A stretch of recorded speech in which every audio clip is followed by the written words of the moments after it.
Okay, I'm Simon Birch. We're standing outside my exhibition, Hope and Glory.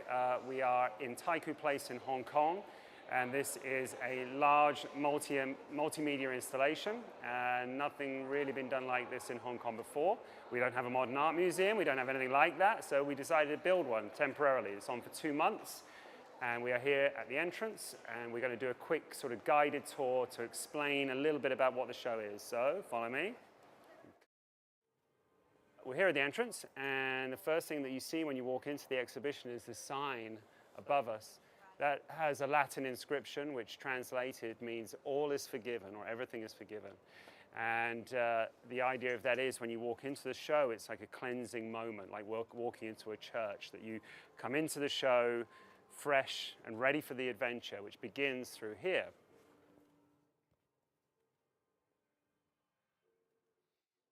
Okay, so the first thing you see when you come into the exhibition is this huge star sculpture. It's made from steel and light bulbs, and it's in multiple parts. So it kind of looks like a star together from the front, but it's actually in separate parts. Now, the exhibition works as a kind of a journey. So this is the beginning of the journey, and the star is the call to adventure. It's the first step, the thing that draws you into the exhibition, much like the three kings followed the star to Bethlehem in the Bible. Now, from the star, we the viewer, are sort of stepping into this conceptual adventure. So we'll do that past the star and go on to the first piece of art. The next thing you come to is a series of pods. They kind of look like video game cockpits, as you can see, and they all play a film. The film is made by taking clips from 100 films, and the clips are from just the first few seconds of those 100 films. And then we take all those clips and we string them together, which forms a new narrative.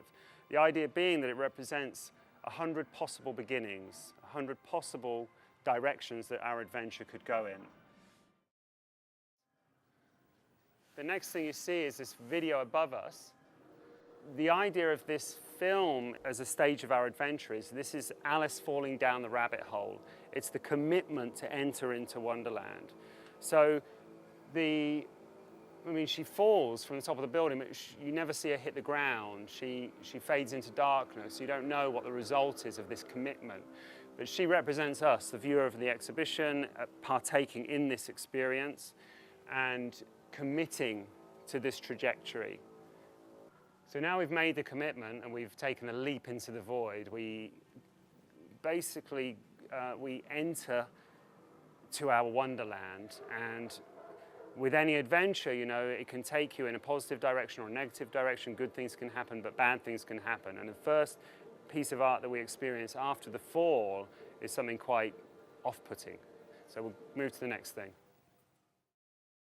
So now we're standing outside the fourth piece of work in the show, which is called Khor Virap, which is actually the name of a place in Armenia. It was historically a dungeon until 300 AD, when the monk that had been kept there for 12 years was released, and basically he baptized the king of Armenia at that time, and the king converted to Christianity and allowed the monk to build the first Christian church over that very dungeon. So that trial that the monk had to experience, his name was Gregory the Illuminator, was necessary for him to achieve something much more positive by building this church. Our dungeon is a series of dark corridors, which when you enter, you at the end of the corridor, you get a small letterbox which you look through, and you see this horror movie. This horror movie with out in the dark, with dark corridors and scary looking people.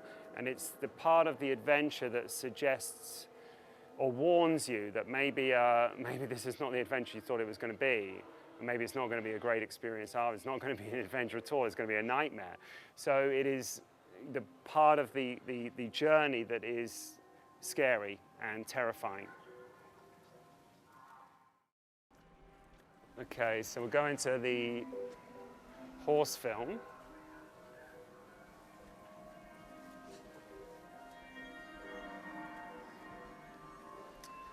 So we are now in Juggernaut. Juggernaut is a film of a white horse. It is filmed in darkness. It's a very, very, very difficult thing to achieve because it's filmed in high def and in slow motion. So we had to shoot at very, very fast film speed in darkness, which meant having huge banks of lights to make it work. The horse gallops around us, and you can't see it on this, but it's in 3D. So we filmed using 2 red cameras, and it actually is playing, we're actually seeing 4 different films playing at once.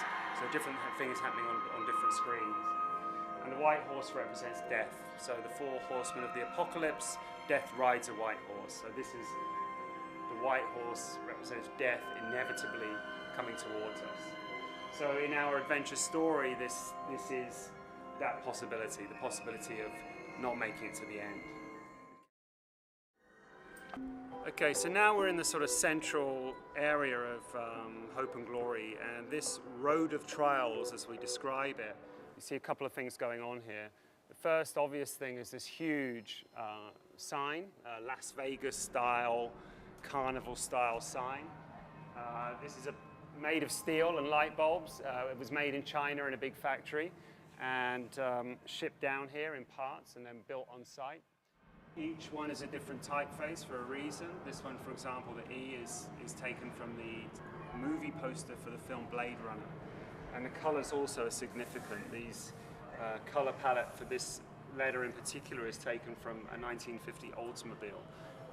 It's the car that Jackson Pollock died in. The word, what it spells out, these big letters, is the word Tigranes. And Tigranes was a king in 100 BC who had a very large empire, one of the biggest monarchies, the biggest monarchy in the world at that time. But 2,000 years later, his name has disappeared into obscurity, so perhaps a warning for empire builders. On the other side of us is our freak show. So these are potentially heroes, they're potentially villains. You don't really know which ones are good or which ones are evil, which ones are collaborators or which ones are enemies. There are a dozen of them, 12 disciples, and they are all made out of very cheap, found materials. Toothpicks and blocks of foam and balloons and things that you scrub your pots and pans with. So we were quite creative with that. And actually, at times, we have real people here wearing real costumes wandering around. We pass through this central area, these friends and enemies and warnings, and we pass this large sculpture. This is by a Beijing artist called Chang Xin, and it is clearly a steel knife with Chang Xin. That's actually Chang Xin's head, a copy of him touching the sword with his tongue. The artist is very interested in the idea of everything being connected. So from here, we've gone through our road of trials. We've been through our beginning piece where we committed to the adventure, and we've seen potential warning signs and people that can help us or hinder us. And for all this activity, we then get to a moment of rest, a moment of respite from this journey. And therefore, it's a living room. I mean, it's a living room, you can sit down and you can watch TV. So it's a little break, like a little real-world break from all the fantasy going on around us. But of course, it's not real. I mean, it's fake. These are not real walls you can put your hand through. And the furniture is also made from wire. It's wire frame. It's not that comfortable either. So it's kind of real, but it's not real at the same time. The visual reference is taken from sort of early 80s video games, from vector graphic video games. Anyone who's seen the movie Tron will be kind of familiar with that style.